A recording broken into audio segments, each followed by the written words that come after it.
Hello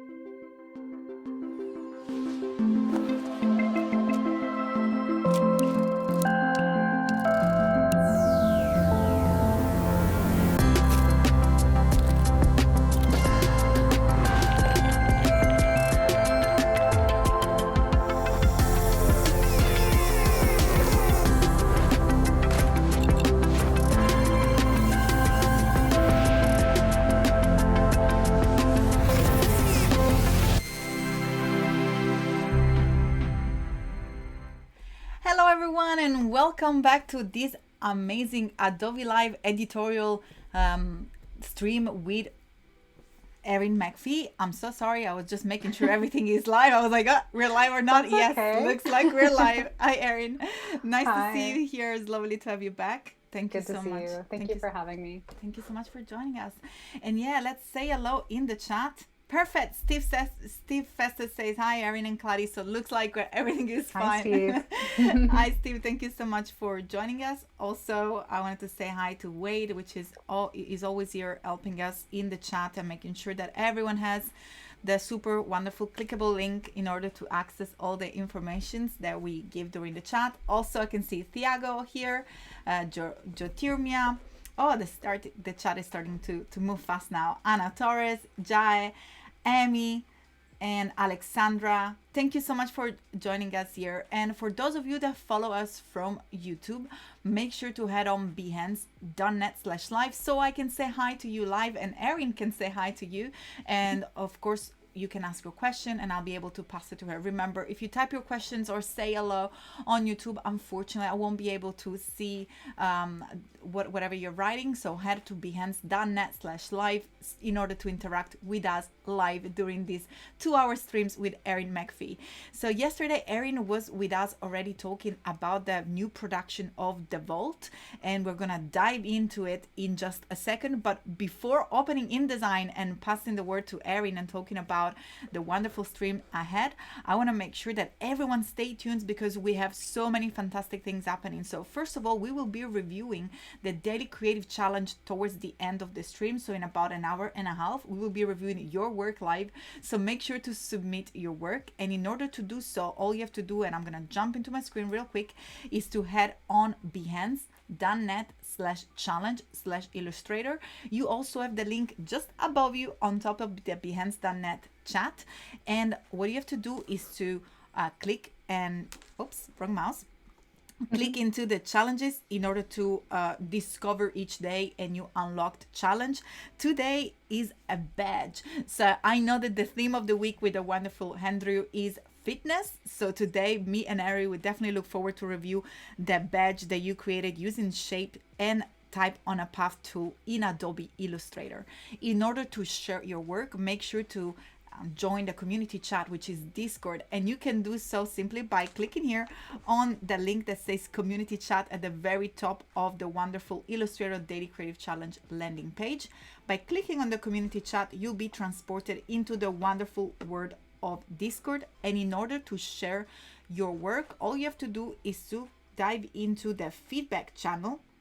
Right here, you can see it just is on top of Erin. Erin, if you point up, you'll be able literally to direct it. Exactly, that's it. That's the current challenge. Well, you'll be able to share your work by clicking on the plus icon here in the chat. And we just see that someone is sharing the link. Oh, sorry, I wasn't in the Illustrator. Sorry, the actual channel for Illustrator, it just says challenge. It doesn't say current challenge. So sorry, that was Photoshop. I jump back into Illustrator. So you go under feedback and challenge. So that's how you share your work and how me and Erin will be able to review your badge that Andrew has already showcased before us in the Illustrator Daily Creative Challenge. And in fact, let me jump into the schedule to let you know how these busy, fun-filled days are carried through during the Adobe live streams. You started this morning with Adobe Stock Film Fest with Monica O'Hara and James Hurley, followed by Jesus Ramirez with another wonderful Photoshop Daily Creative Challenge, which is your first challenge of the day, followed by photo retouching with Fernando from Nobody Studio. And then just before us, we had Andrew Ocrado with another fitness theme illustrated daily creative challenge. And now it's us, me, and of course the awesome Erin McPhee with the editorial design, followed by the third challenge of the day, which is Adobe XD with Andrea Epi, and then Draw Along with Kyle T. Webster. Closing the day, the wonderful fun design of with Voodoo Val and Jetpack versus roller skates. I really struggle to say that, but between the Italian R and the British accent, I apologize if I misspoke with someone's name. But we're very happy to be here, and I think I spoke more than enough. I'm gonna say another quick hello to the chat. I can see Keith, I can see Chris Olsen. Thank you so much for joining us. Don't forget that you can ask any question you want. This is a safe space for all of us to learn. I've always learned. Yesterday I was learning a ton from Erin. So Erin, if you don't mind sharing your screen, I'm going to jump on your computer. And here we are. We can already see yesterday work. Yes. And so yes, tell us more about yourself for those of you, for those that were not with us in the chat yesterday. So definitely. we get to let you know a little bit better, and then we can dive into the vault. Perfect. So for anyone who wasn't here on the stream yesterday, welcome. Thank you for being here. So my name is Erin McPhee. I'm a freelance art director, designer, and illustrator from Toronto, Canada. I work on a variety of issues, or a variety of design projects for a variety of clients, but one of the things that I specialize in is editorial design and publication design. So this is a sample of my portfolio over at erinmcphee.com. You can see a range of work, but plenty of magazines. And the thing that we're going to be working on today actually is a redesign of these quarterly issues for the Vault. So the Vault is an imprint of Without Pretend, this incredible independent publisher here in Toronto, and they create quarterly publications each on a theme with a variety of writing, prose, poetry, fiction, nonfiction, essays, photography, and illustrations by women.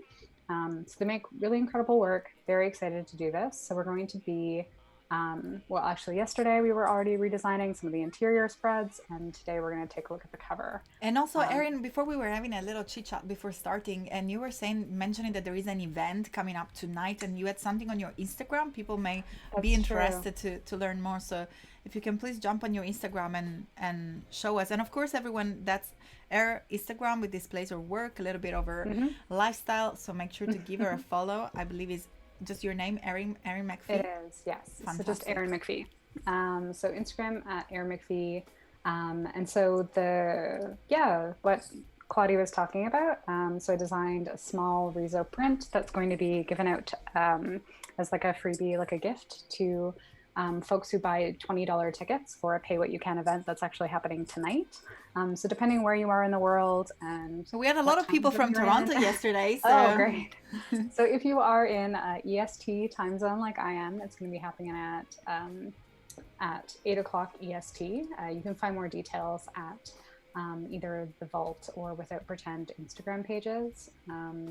There's vaultzine.com, which has the social on it. There's also withoutpretend.com, which has the social on it as well. So you can take a look into that. I think that's me. I think also Behance, of course. Yes, how could I forget? We have all the links to see you there. We have your Instagram, so I think that's probably the easiest way for people to jump and see your work. We can definitely see the Vault, which is the work that we started yesterday, and I look forward to jumping in InDesign with you, Erin. But first of all, I wanted to say a little bit more hellos and people in the chat, and I want to let you know that people are so excited. In particular, Chris is saying that yesterday's session was wonderful and is very excited to see what happens today.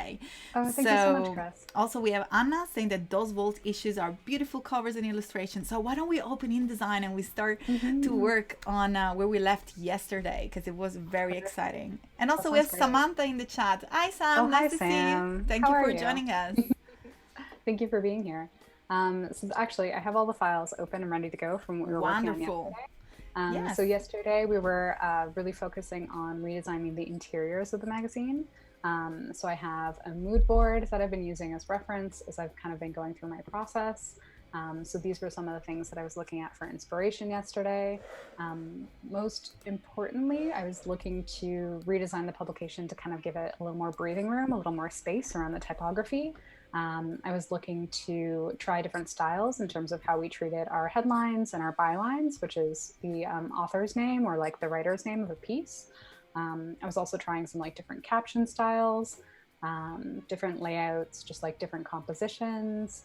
And then also playing with what it might look like to do photo essays in the new format, like at a new dimension and size, and whether it should be 2 columns of text, 1 column of text. Played with a couple of pull quote styles as well. And then I think we dove into master pages, talked about like baseline grid, a little bit about typography and typesetting. And what are we going to be doing today, Erin? Yeah, so today I'm going to be, we've done a lot of work on the inside and kind of done some exploration there. And so I think today what I'm interested in doing is exploring some cover options and starting to refine some ideas for what we could be doing for a new cover moving forward. So just really quickly to show you for reference, the previous covers looked something like this. So this was our most recent issue on friendship. So the black typography for the masthead that's at the top here, what we did for in the print version is we actually did that as a blind deboss. So that's yesterday we were really geeking out on print. Yeah, and some kind of production yes stuff. And guys in the chat, let us know if today, because yesterday we had a lot of people working in print. If you are in the chat on behance.net/live, remember, if you're watching us from YouTube, I will not be able to read your comments and your questions, so make sure to jump on behance.net/live in order to interact live with us. And what I wanted to ask is that how many of you that are present today work in print? I definitely remember our lovely friend Steve Festus from New Zealand, that he worked in print for many years, but I'm looking forward to know how many of you know about print process, and in particular we're talking about finishing, like debossing. So let us know in the chat if that's something that you already worked on, if that's perhaps what you are looking to learn and worked on. So let us know, and of course make sure to ask questions to Erin, because we're here to learn. So any question related to InDesign or printing, I'm sure that editorial design in general will be super welcome. Yeah, absolutely. Any questions? Doesn't matter if you're very like getting used to the product and like kind of familiarizing yourself with it, or if you're very experienced. Yeah, I feel very grateful to be here. And like yesterday, I was learning things that I didn't know. So by any means, if you have any questions, please let us know. We'd be happy to answer them. Wonderful. So this is an example of the cover mocked up previously. So you can see there's 2 different versions here. So I have one version where it's kind of broken apart. So I don't actually have the spine in the very center of the 2 pages, the front and the back. So I have that broken out. And then I do have a version where I've compiled them together just for my own reference to kind of see what they'll end up looking like when they're final. So previously we would just do a spot illustration, so an illustration on white on the front. We would have the theme of every given issue, and then for the vault, we do use the branding separated out. So we do have this logo that's like kind of a keyhole with like stairs moving into it. That's really sweet. That kind of ties back to the theme or the idea around the vault of like your secrets or our secrets are safe here. This idea of like intimacy and sharing. And then we also have the vault logo type as well. We do kind of break these apart. So sometimes the logo does appear as like a lockup where we have the keyhole kind of over top, but we have been kind of putting it apart. And then when you do end up seeing this in print, which I can hold up and show you here. Yes, so I was going to say, I believe you had a print version. So it might be a little hard to see on screen. Maybe if you lift it up a little bit higher, we'll be able, to see a little bit more. But you might be able to see, even just with the shadow that kind of changes, what the blind deboss looks like itself. So it's a really subtle treatment once you actually have it done. So Erin, if you want to bring it closer to the camera, because I think it's such a beautiful, subtle, tactile, and yes, fantastic. And then move it a little bit. Beautiful. I think that is on focus now. So hopefully everyone got to see the beauty of blind debossing. And we got a lot of people from the chat saying, Alexandra says that I would love to learn about it. So fantastic, Alexandra. Great. Stay tuned, because that's the topic of today's stream. And then Chris Olson is telling us that he worked in a print for years, books and magazine. That's definitely the stream for you, Chris. That's me and Erin. Love vocabulary print. Now working more on surface design and illustration. Very cool. Maybe you can marry the two. And Jonas says that Alexandra, your work is really amazing, fantastic. So we're gonna look at Alexandra Oh, profile because great. I'm curious now. And Yeah, Lorem Ipsum saying that it worked. I believe I don't know. Lorem Ipsum worked in a print and editorial, then became a web developer, then a project manager, and now trying to create their own business. But I remember some print workflows. So that's exciting. great. So it's good to know that we got people that love for print. I know that me and Erin, as I was saying yesterday, we're definitely talking about things that we like and that we have in common. And it's fantastic to know that in this beautiful community here on Behance, we all have the same tastes for good design. Great. Absolutely. So let's keep going. And thank you so much for sharing Absolutely. the physical product.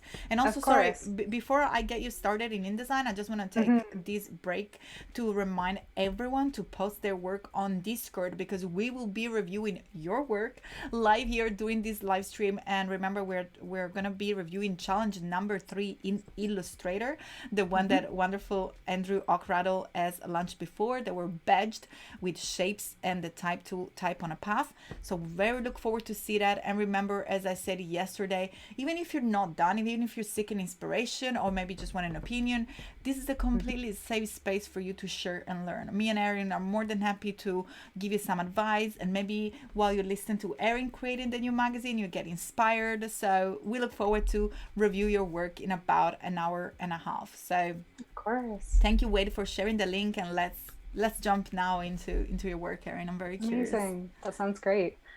So again, just like a little bit of context of kind of what the previous covers have looked like, both in the actual print files that were sent to the printer and in the physical copy as well.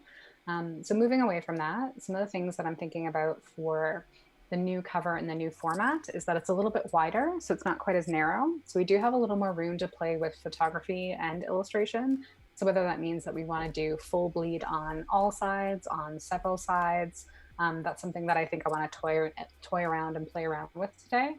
The other thing that I want to think about or kind of play with is this idea of what is most recognizable about the brand and what is necessary to be there on the page. Because we've done always this blind emboss with the logo type, I don't know whether or not the Vault is like instantaneously recognizable by that logo type rather than the iconography itself. So that's kind of a little bit more of like a branding project that is happening in the world of editorial, is whether or not it is necessary to continue using that, whether it could be redesigned, whether it can exist with or without the logo form that exists as well. But for this version, at least of the cover that I just kind of played around with really quickly, I'm playing with the idea of increasing the hierarchy of the actual theme, like what is thematically going on in the issue, just indicating that it is like a collection, like a print collection from the Vault, and including the iconography. So that is just a cover that I've started playing around with. I But I've really love the way grabbed. that the icon stands out on the side. I think it becomes very recognizable and it gets focused without getting on the way with the title. So there is no Totally. competition because it's very, um, there's a lot of symmetry. So, I mean, Yeah. it looks beautiful. Oh, thank you. I appreciate that. So to go back to the mood board, some of the things that I was looking at specifically for the cover involve a lot of like this framing of photography. So this idea of, whether it bleeds off on the bottom of the page, or it is like framed by a color, perhaps with some overlap, some kind of like either the masthead or some important copy off to the side of each issue. This idea of like, is it still just a white background with something very, very contained in the center? Does it have a centered composition like these two do, or does it have a composition with some like offset and like a little more like for your eye to play and kind of dance around on the page? And two other great examples of this idea of like framing device that happens, and then this is like absolute opposite end of the spectrum. It's like we could do like a full bleed image, something really, really large, and kind of bring some of that copy or a pull quote onto the back page as well. I do think when you're thinking about editorial, it's interesting to think about how the messaging or like the content of what's actually going on in the magazine can carry, or the book or the zine, like whatever size or format it is, how that can be carried across the entire design itself. So for the Vault, since everything we do is so thematic, the idea of pulling out a bunch of copy and putting that on the back, like some kind of like very storytelling forward thing or a quote feels really appropriate. And then also there's this beautiful example of this magazine here, which also actually has a blind deboss on it. So I kind of pulled that as an example of like, do we kind of keep this thing from what we've been doing already and kind of try to incorporate that into the redesign? Or is it something that like no longer quite serves the design or could be changed? And then also this like layering of photography I thought was really interesting. So I'm kind of looking at framing devices, whether that's color or negative space. I'm looking at overlap and photography and playing with that, and then whether things are full bleed or contained. Beautiful. Which one is your favorite between them? Those? Oh, that's a great question. So I think, yeah, I think maybe the Here. I think the Here magazine cover. I think there's just something so like, I don't know. There's something really like lovely and playful, but also very simple about it. And I do tend to like lean towards design that's like pretty minimal, especially for covers. Like I don't know. It's interesting. I mean, they're all very beautiful. I was looking at both Here and Dista for some reason. As much as my graphical choice would be Baltic in terms of layout, but with Here and Dista, I think that those are the most, you know, they really, really have hierarchy. You can't miss them. You know, you did your eyes, just absolutely. You can't miss them. While with Baltic, it becomes a little bit more blended. But what happens if you have a longer title? So there are a lot of reflections going on when it's not an easy really job. Smart. You know, it's really clever. I think that's one of the things that we think about a lot, like on friendship. Friendship is a fairly long word. I think the next issue that the editorial team is going to be working on is on dreaming. Not in like the literal sense of kind of going to sleep and having a dream, but this idea of like imagining our futures and what they look like, whether they be more equitable, better for everyone, like safe, you know, we can see our families, like, you know, the things that we are dreaming about currently and like what is most important to us. So I think that keeping in mind the length of the copy is really important. So sometimes what I will do if I'm coming up with fake cover line ideas is I'll just use long words. Like I'll use the longest version of a word that I anticipate it could be, to make sure that once you actually get there, you don't kind of have to like scale back and accommodate. Yes. So definitely. So for this one, I think what I'm going to do is come up with a couple different versions of the front page, the cover, a couple different versions of the back cover, and then maybe play around with some spine options as well. One thing I will say for anyone who's not as experienced or like learning a little bit more about print and production is when it comes to spine size, the actual width of it, usually when you're working with a printer or quite closely with them, they'll give you an indication based on your page count. So how many actual pages are in the book and how thick the paper stock is, they can give you an exact measurement for what this should be. But until then, you can always kind of use an approximate. One thing I will also note, if anyone is curious, is that if you're working on something that goes sideways like this, and you want to be able to see it a little more clearly, you can actually rotate the spread view by going to page attributes and rotate it 90 degrees counterclockwise. So the actual like page or layout has not actually technically changed at all. It's only the view in which you're seeing it in InDesign. So this can be really helpful for when you want to get like up and close, be able to read it and not kind of like crane your neck to the side. If you want to like kind of be doing typesetting or changing the alignment of copy that has on the spine, that's something that's kind of useful to know. All right, so going back to the cover. I really love that. I think that's so useful for print. And Chris also saying that was loving to see the blind embossing on the real copy. I think that's very interesting to see. Oh, that's great. The physical product, the way that it turns out. And I love the subtle nature of the effect for the Vault. Oh, I'm glad. Thank you. Also, Alexandra was saying that when she studied the course, they didn't teach them much at all about printing. Okay. So she doesn't know for graphic design if it's super important to know. And she knows that for graphic design it's super important to know. So Alexandra, we're going to try to give out as many tips as possible regarding printing. But as Erin said, having a close relationship with your printer, don't be afraid to call or email. Yeah. I mean, I'm sure that my printer probably hates me, but I'm sure that when we come to the final product that goes out and wins award, they will love me back. So the quality of the work will always win the love back. So don't be afraid in striving for quality. Yeah, I think don't be afraid to ask questions. The other thing that I would say that helped me a lot is like my formal educational background is not in design. My formal background is in illustration, but there's a lot of transferable skills, and we did have some design courses at school. But again, like most of what I ended up learning, I learned on the job working in editorial design at a variety of magazines. So one thing I would say as well is like mentorship can play a really important role in that. So if you're able to reach out to folks whose work you admire or people that you actually know in your life who are doing work like that and just kind of ask them for like their feedback and insight, that's something that can be really valuable as well if you're getting started. Um, so one of the things that I'm doing here is just playing with some different options of photography and also looking at what might end up happening if instead of having a photo that goes beneath the kind of like thematic title, that maybe instead we have it knocked out or running on top of it. So for something like this, if we were to do this, I feel like we would probably want to take down the point size of the copy a little bit as well. Um, Also for something like this, it's like this is all kind of like rough and tumble when you're like putting it together. But if I were doing it for real, I would probably go into Photoshop and just kind of like burn the background or add like a very subtle gradient or something to push it kind of further back. So one Oh, thing to yes. think about, To yeah, increase for legibility, yeah. absolutely, it's just like Fantastic. if you're knocking out copy. I think that the term knocking out copy comes from print and this idea that um, if you're printing something that is white, you're not actually printing any ink. Like it's just the absence of ink. Yes. So that's what it means when we say knocking out copy. It's just using something white on top of something else, like a Fantastic. color photo. So on dreaming, that might be kind of interesting. And then now that I've done this, probably want either the photo to get a little more narrow so that I have a little more breathing room between the logo and the photo itself. Or I might want to just scale down the logo a touch, just to see maybe something like this.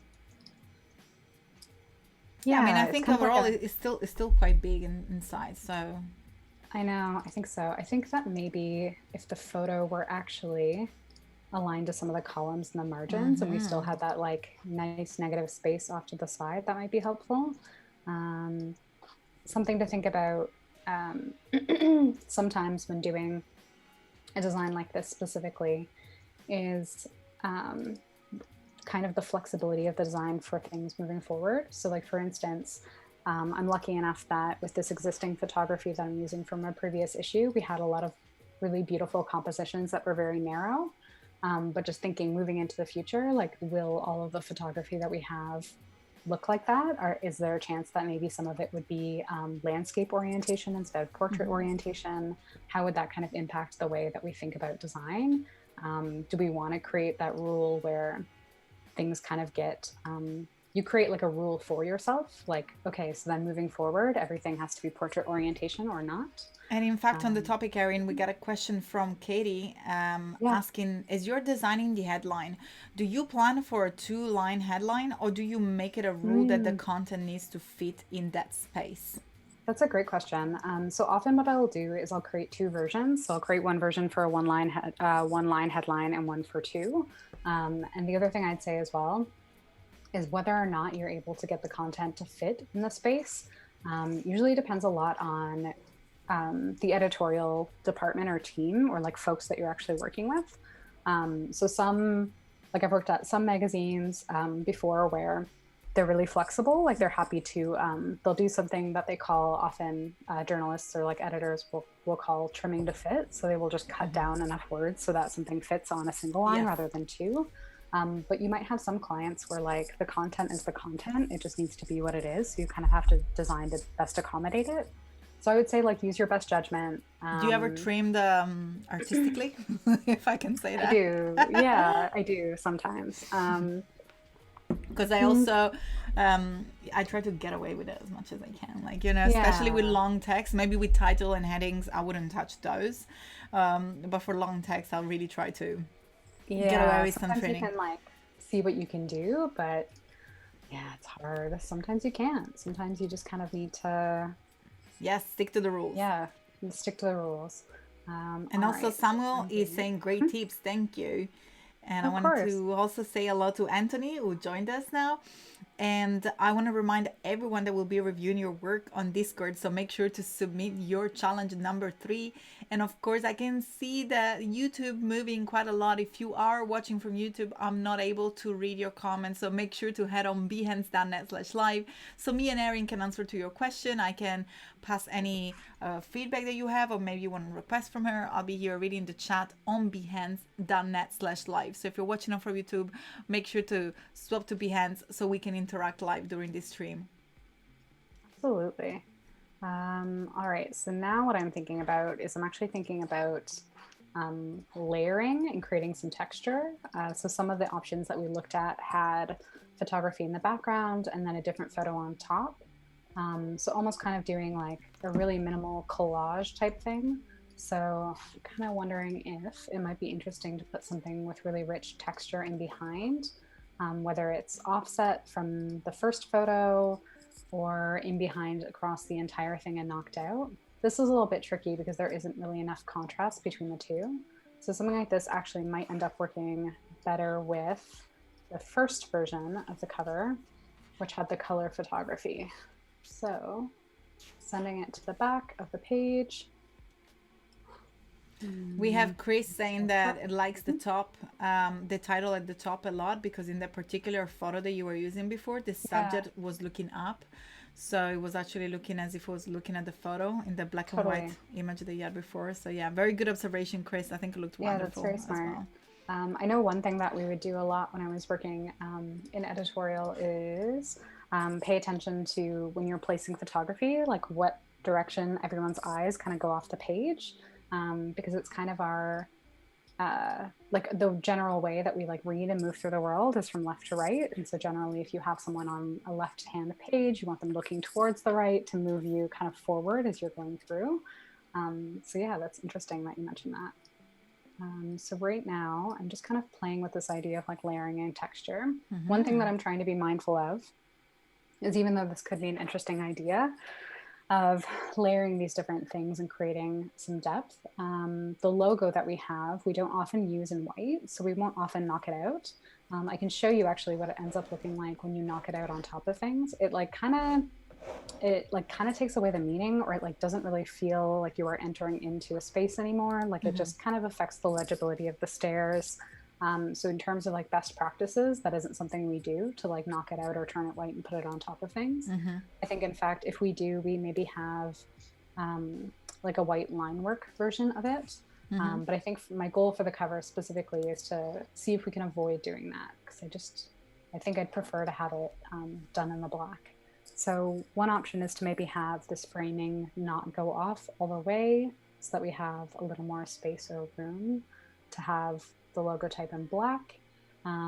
Another option is we could play around with the idea of the background all being full bleed, and maybe bringing back in the logo type instead in white. So we could do something like this, and then maybe change the hierarchy completely.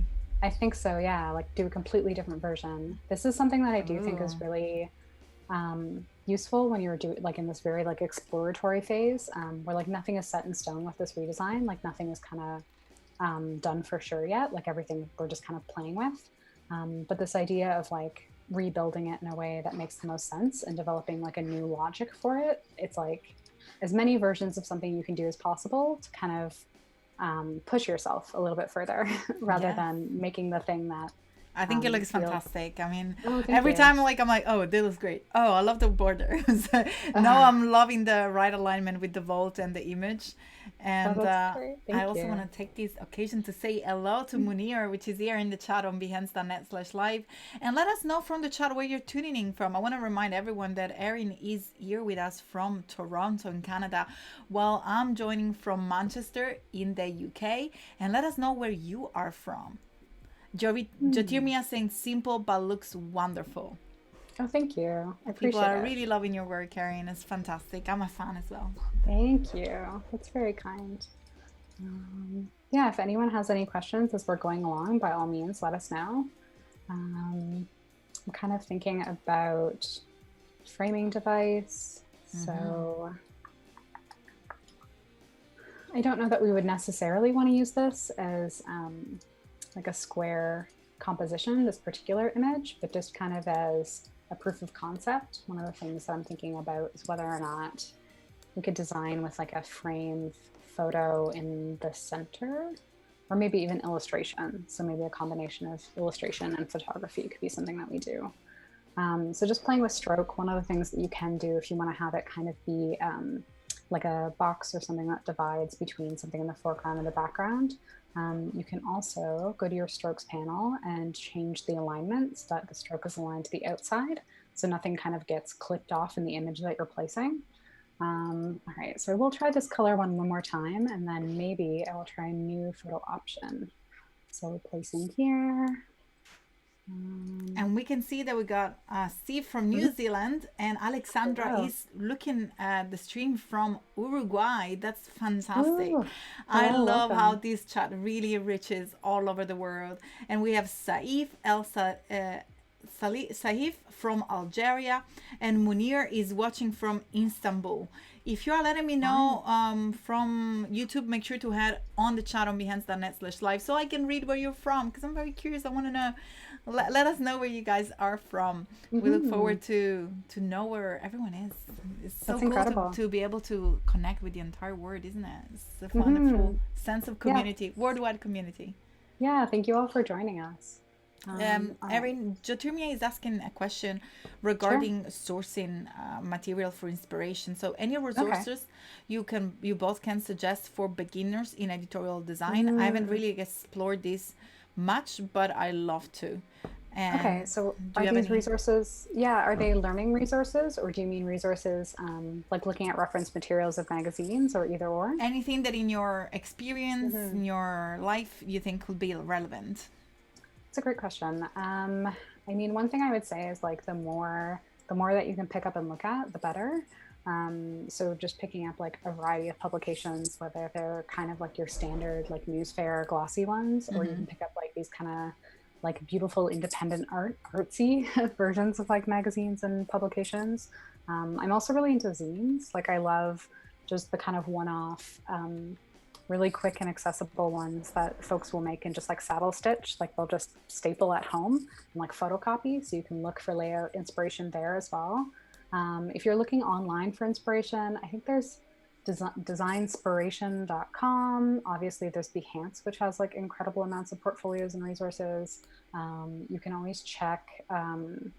Something I will do sometimes is look at different like retailers that sell publications and just follow all the publications that they'll highlight on social media.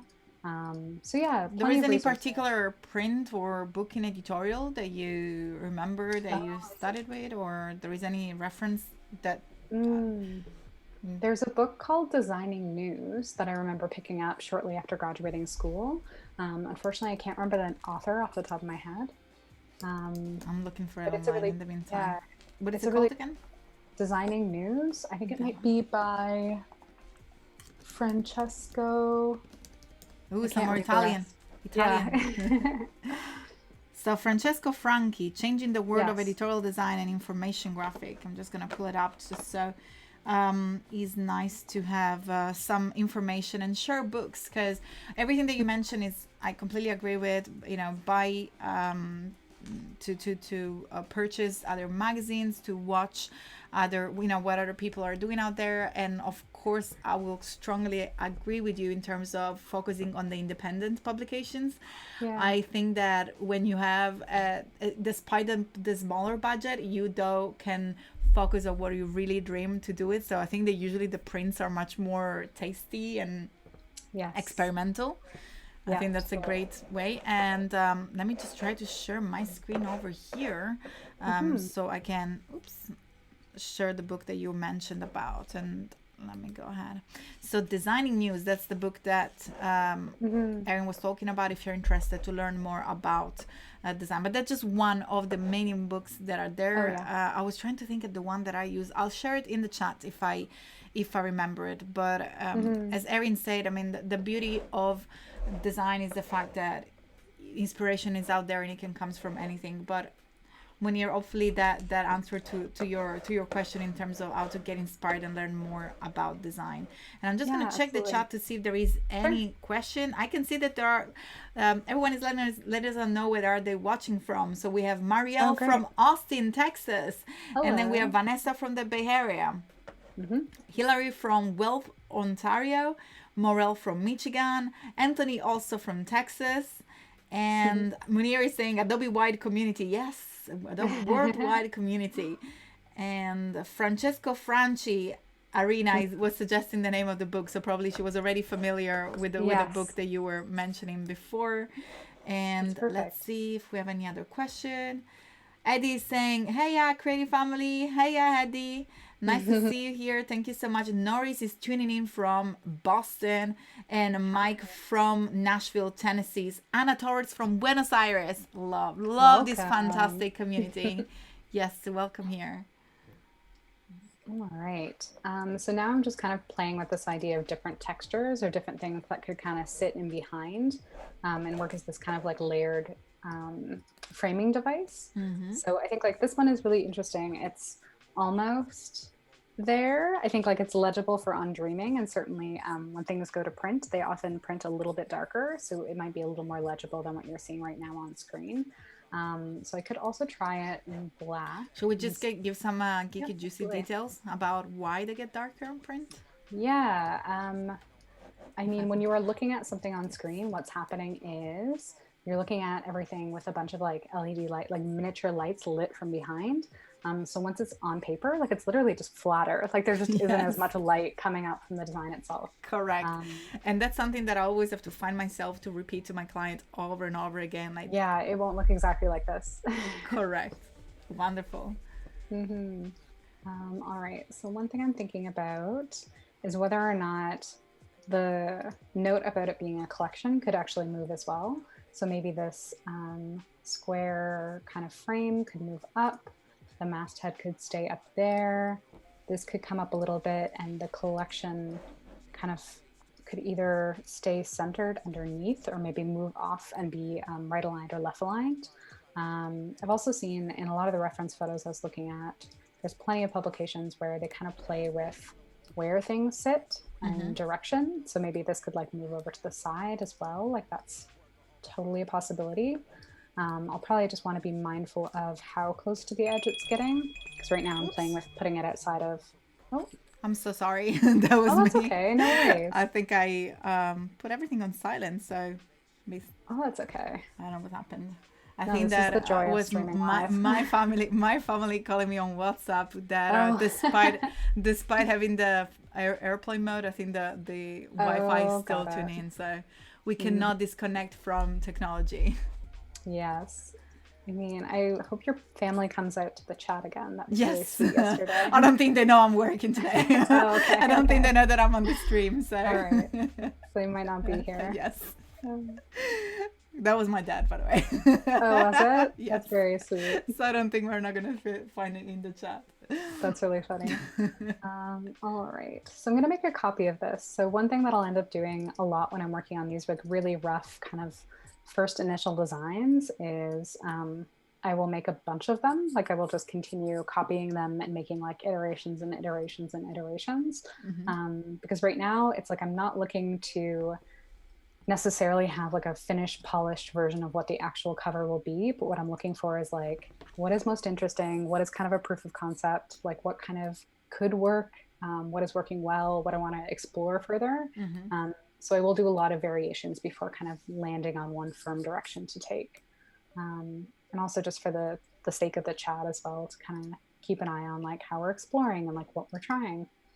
All right, so. I'm looking in the chat in the meantime, and we see a lot of people from Michigan today. So yesterday we had Toronto, today we have Michigan. Yeah. Welcome. Super cool. Yeah, my hometown in Sarnia, Ontario is right across the water from Port Huron in Michigan. So I'm familiar. Yes. Welcome. I'm very bad on geography on that side of the world. I think when you grow up in Europe, we have so much going on. But I love to learn. That's why I always like to learn about people I'm from, because then I go and check out places that maybe I never heard before. It's super cool. Yeah. So thank you so much for telling us where you're from. And also, Erin, before, oh my gosh, I saw something beautiful appearing on your screen. Oh, Those are sorry, I moved really gorgeous. fast. I know. I'm pulling up some illustration options to play with as well. Look forward to see them. But in the meantime, I want to remind everyone that in about 45 minutes, we're going to be reviewing your work. So make sure to submit your work on Discord. And of course, I'm talking about the challenge number 3 for the Illustrator Daily Creative Challenge. We will be reviewing your work live. Me and Erin. Erin is going to give you some lovely feedback. So submit your work. And again, even if you're not done, even if you're just looking for an inspiration to finish off your challenge, we're here to give a feedback on the badges that you built with shapes and type on a path in Illustrator. So make sure to submit your work before we head to the review. And in the meantime, this is looking fantastic, Erin. Oh my gosh, it's gorgeous. So yeah, right now I'm just playing with this idea of illustration as well, because we work with these wonderful illustrators. So I'm just kind of pulling some of our illustrated options from previous issues. This illustration here is by a Toronto-based illustrator, Mary Kirkpatrick, and this is Maggie Lee. So I'm just kind of playing around and seeing whether or not, like, I think the layering of photography and that kind of collage can be really interesting with photos, but I think maybe with illustration, what I might actually end up preferring is something a little more stripped back like this. So if I make a copy of this version and go ahead and let us jump on course. the other side of the screen, so we'll be able to perfect, see a little bit better what you were doing. So we just literally absolutely, thank you. Flow on the other side. All right, so who is this illustration from? It's so gorgeous. This is Mary Kirkpatrick. Yeah, her work is absolutely lovely. She does this like beautiful kind of painterly work. So is on canvas or is it digital? I actually have no idea. That's a great question. I know that certainly some of her work is done traditionally, so I bet this is. I think sometimes people can work digitally in such like a convincing way where like it looks as though they're painting with like gouache or watercolor, but I'm pretty sure she actually paints these. I don't know if you had a go at fresco, but I mean, you can literally do the watercolor effect and then dry it whenever the water is spread enough. Like you have control as if, you know, on the water. It's crazy. Yeah. Okay. Yeah. Like something like this, I think could be really sweet. Just having this like very simple kind of minimal stripped back typography and the cover artwork might be quite nice. Chris is saying the illustration looks very dreamy. I agree. It does. I know. It's like this I think was actually for the issue that we did on friendship. But when I was going through all the existing assets that we had access to, I wanted to pull a lot of things that felt at home with this idea of like the new thing that we're working on and designing.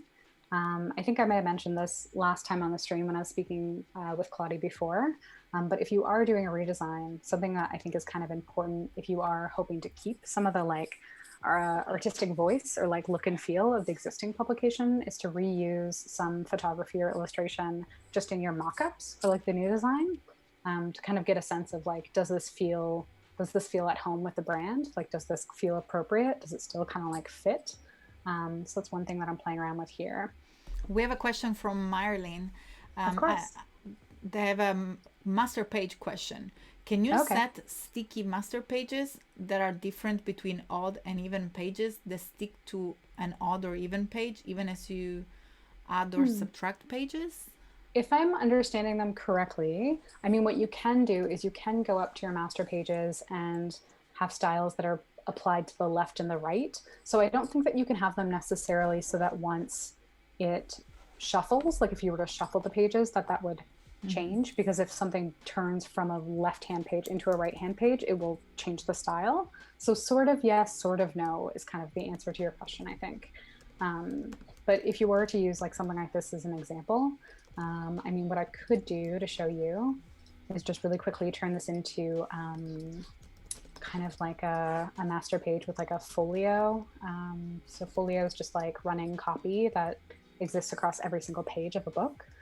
So for this, it might be, you know, on dreaming. And then maybe you would have like lorem ipsum for the name of the story or article that you're reading, maybe done in book, and dreaming in bold, and let's try it center lined across the entire column. and maybe 2 spaces in between those. And then maybe a centered page number as well.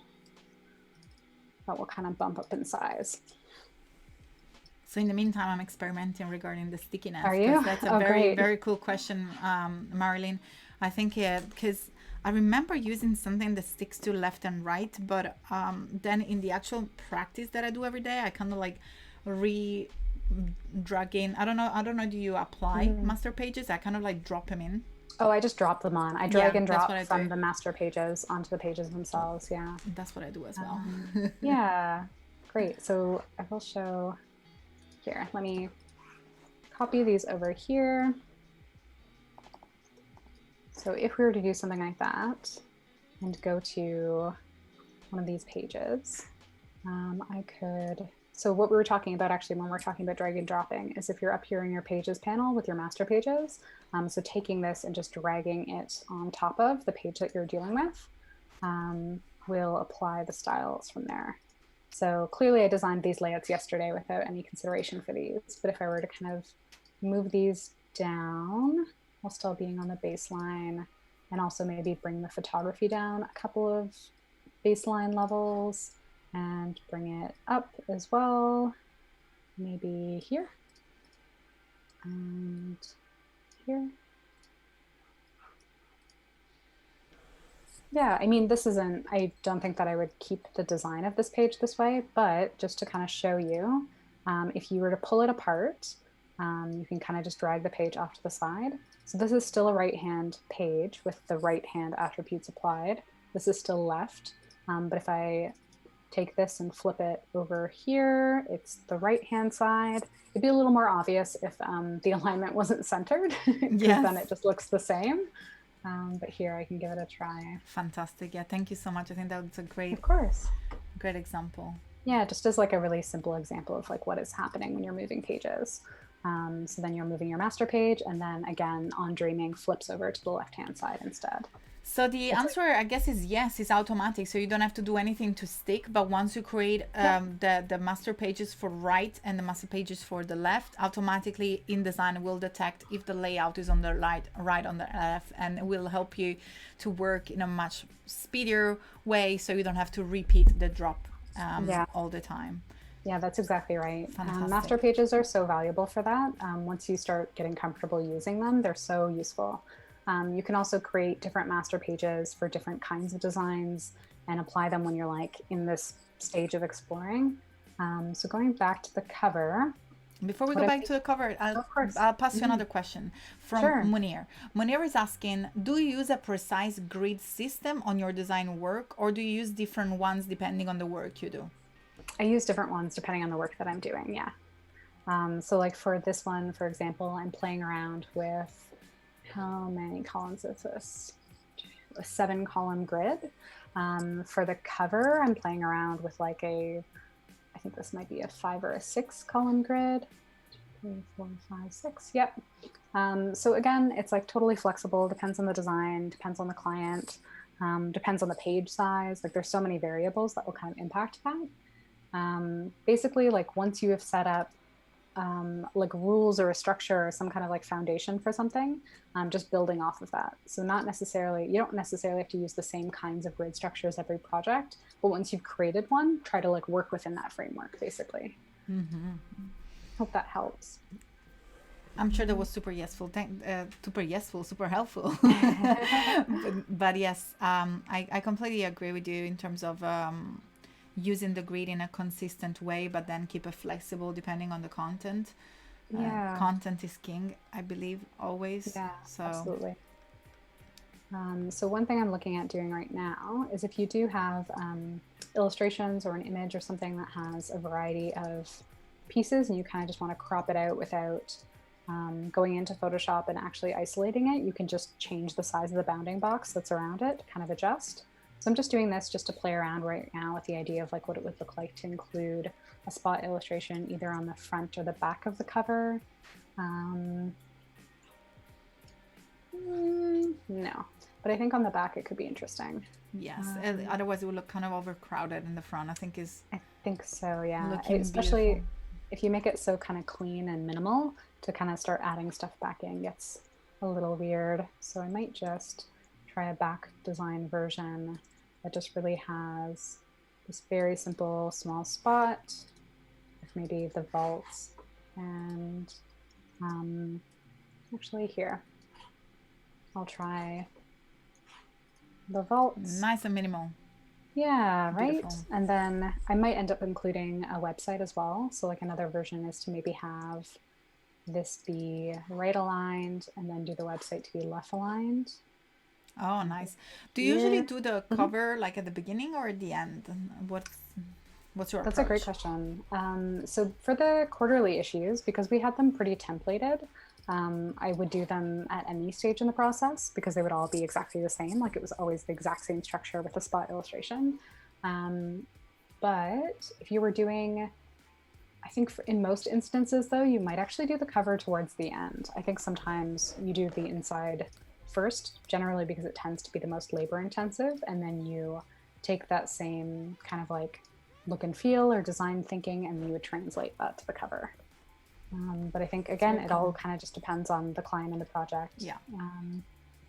All right.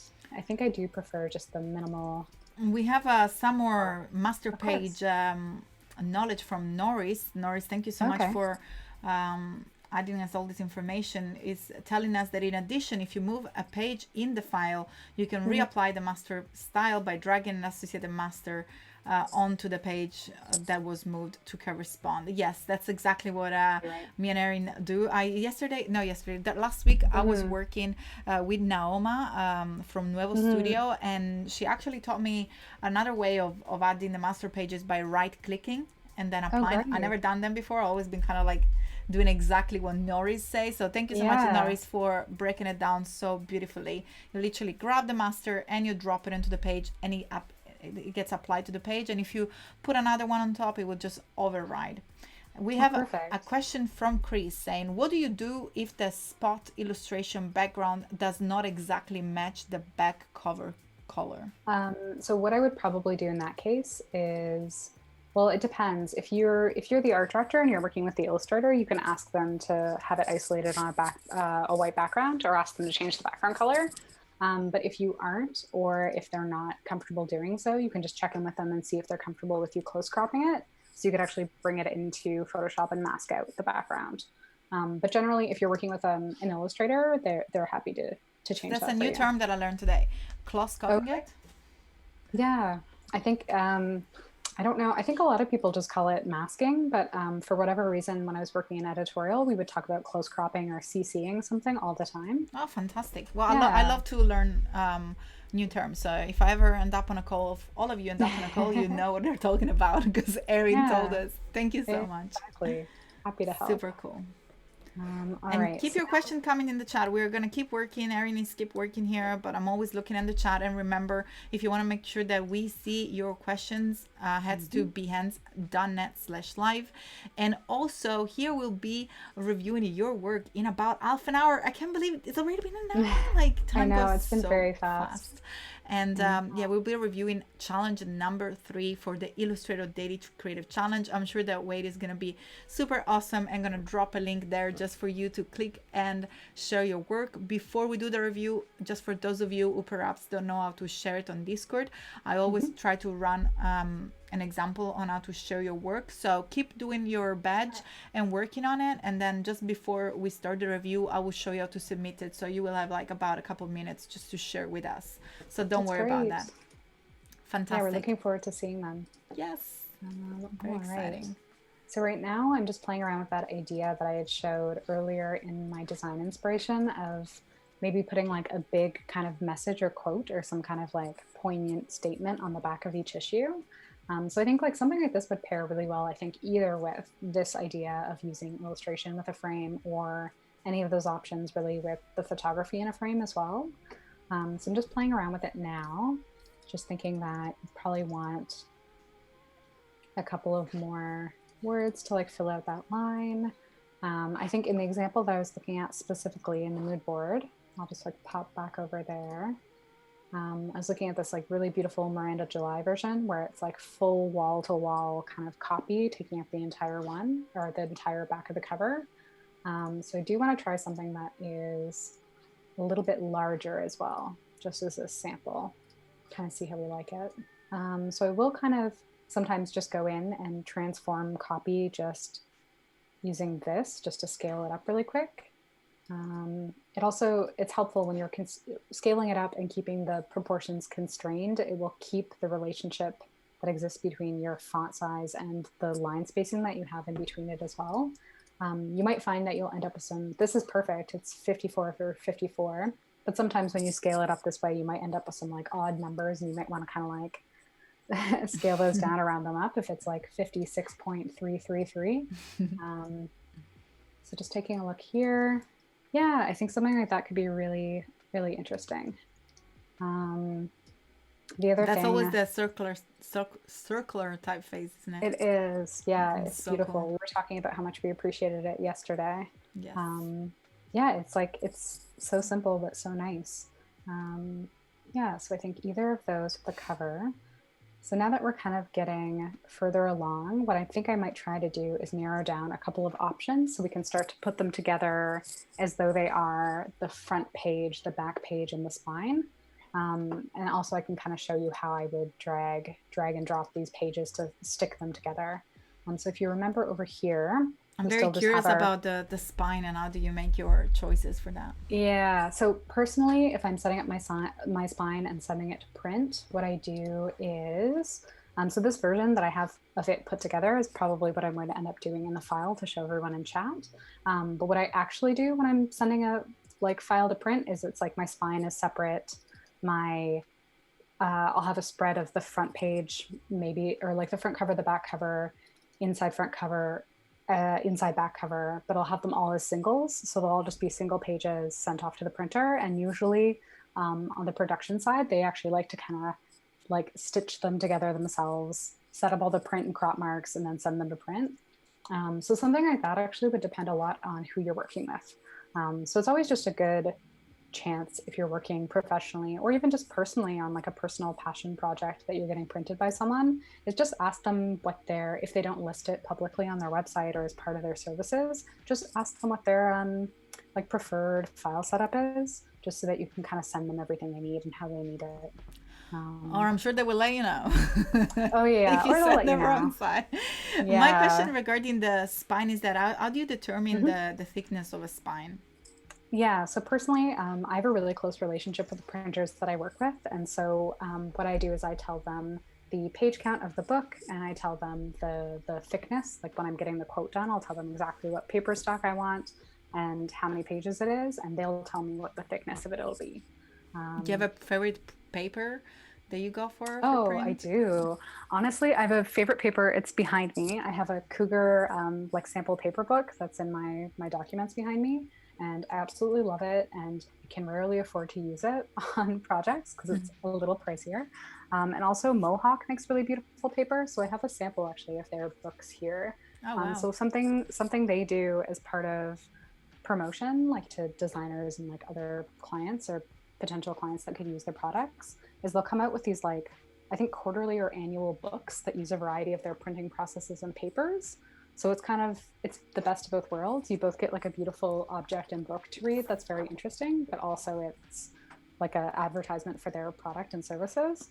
And do you have a preference really between coated or uncoated, and why? I prefer uncoated because I like the feeling. Like I like the kind of like ephemeral feeling of like a matte paper, and like especially when you're using, like we use a lot of illustration, like our publication is really illustration forward.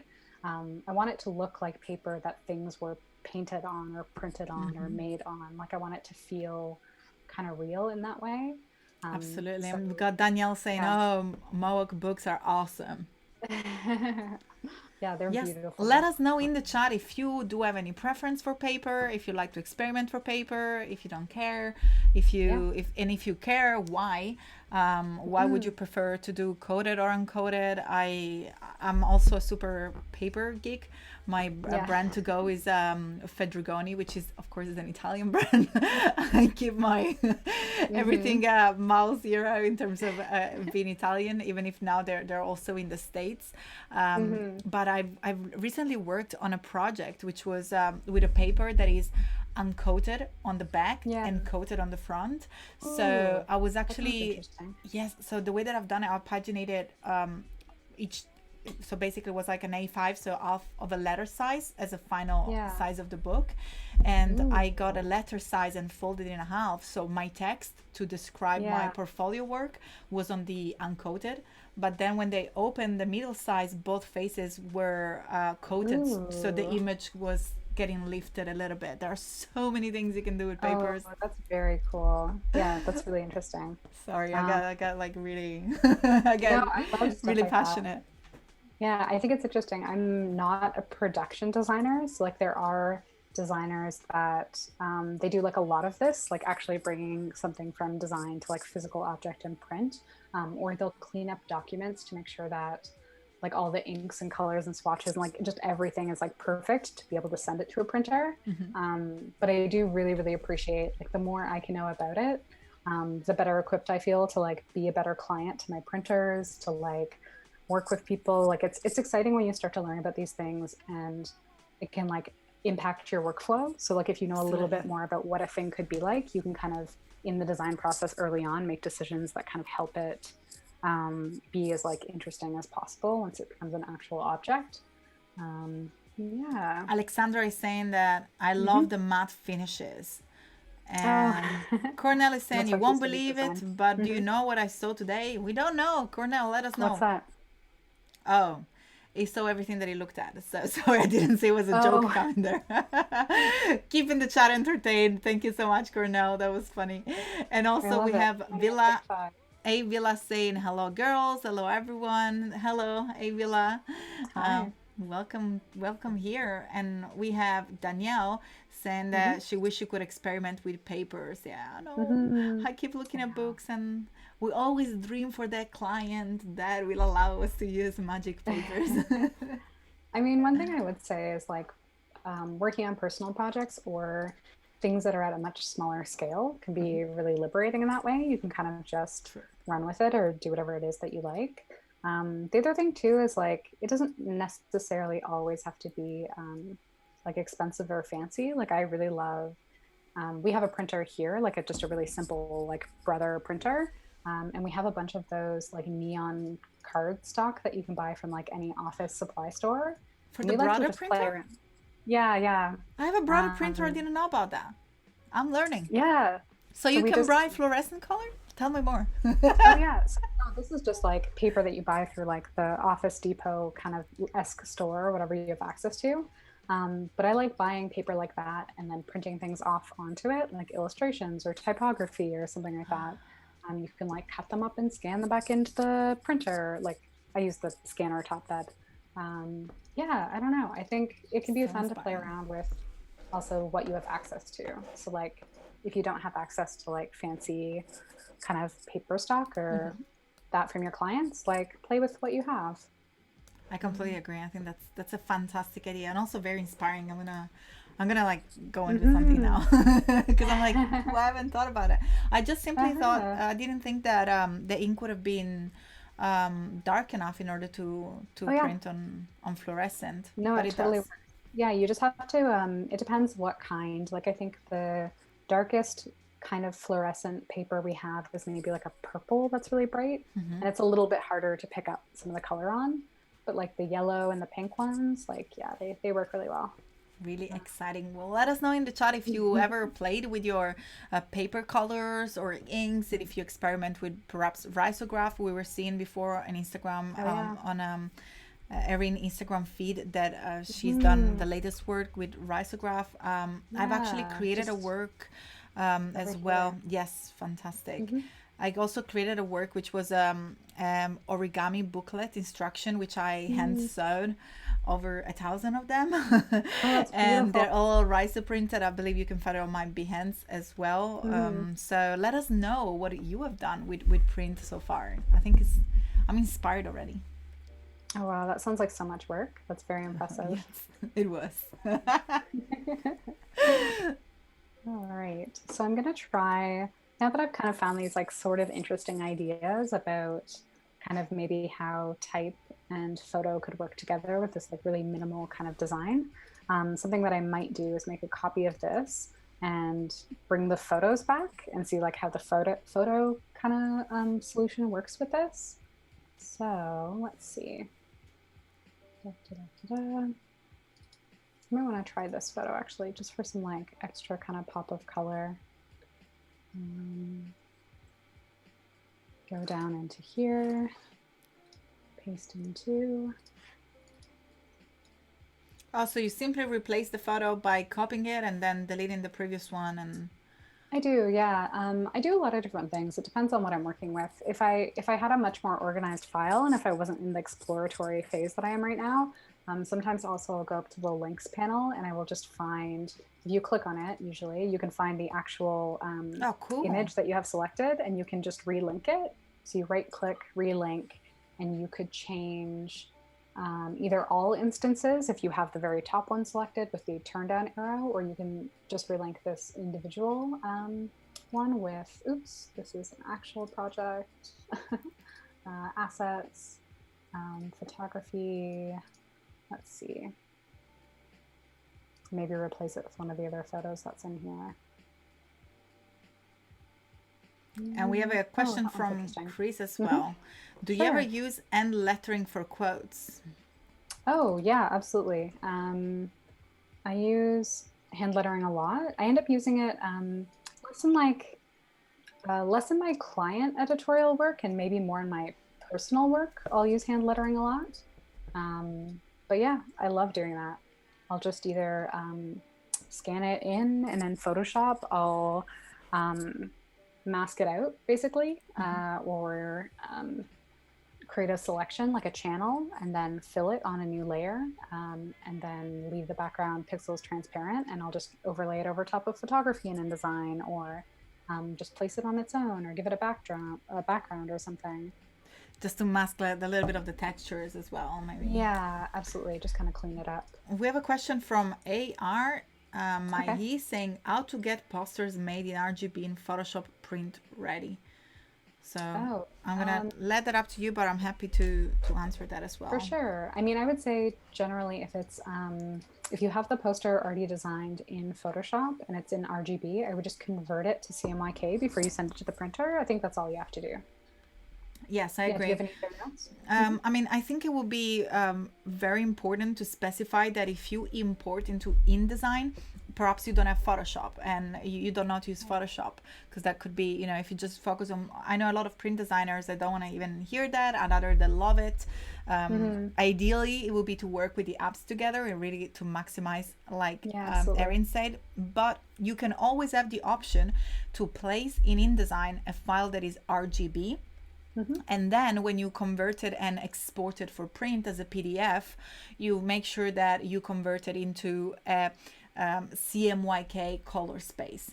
Now, the reason why I'm saying that is because it is very important that you remember yourself and the client that photo is going to look completely different. Oh yeah, absolutely. So that's the thing that you need to watch out for. So you can do it, just bring in your photo as RGB. It will be converted when you export it for print, but it's going to look very different, like Erin was saying before.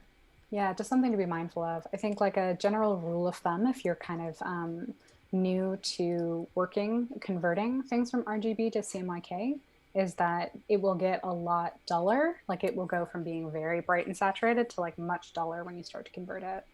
And on top of it, you have to remember that the page sinks in the ink as well. So a lot of the ink get absorbed by the paper. So that takes a lot of brightness and makes the saturation of the color darker. So that's true. That's a very good question, AR. Thank you so much. And also, hello, Ramet. Thank you so much for joining in. All right. Yeah, this is interesting. I'm excited by this. These are like some interesting directions of kind of having these like sweet kind of framing devices, really, really simple, but like very clean, minimal typography. I love Um, it. yeah, I think it looks really good. I think one thing I will try is I do still kind of miss this idea of layering and like bringing in layered photography. So I am going to copy this version, go back out and grab some of my textures and see if maybe that can still work somehow. Let's see. The paper texture is good because it's nice and um, like light. I'll just arrange center back. So it doesn't take the attention too much off the main image. Exactly. Yeah, that's exactly right. Also, the interesting thing that kind of can happen here a little bit once you've actually started to put your spine, the front page, and the back page together is you start to be able to see in context what it might look like if you were to like have the entire book as a physical object. So, you know, we might have this like framing device that happens where there's like a bit of this showing on the front page, but then it wraps around to the back, and you kind of get a better idea of what that'll actually look like when it's a final object when you see it all together. Um, So we have a yeah. question again from AR. I think it was referring Okay. to a stream that was before us with the lovely Mm-hmm. Magdiel Lopez. He designed all his posters in RGB, and his posters are really vibrant.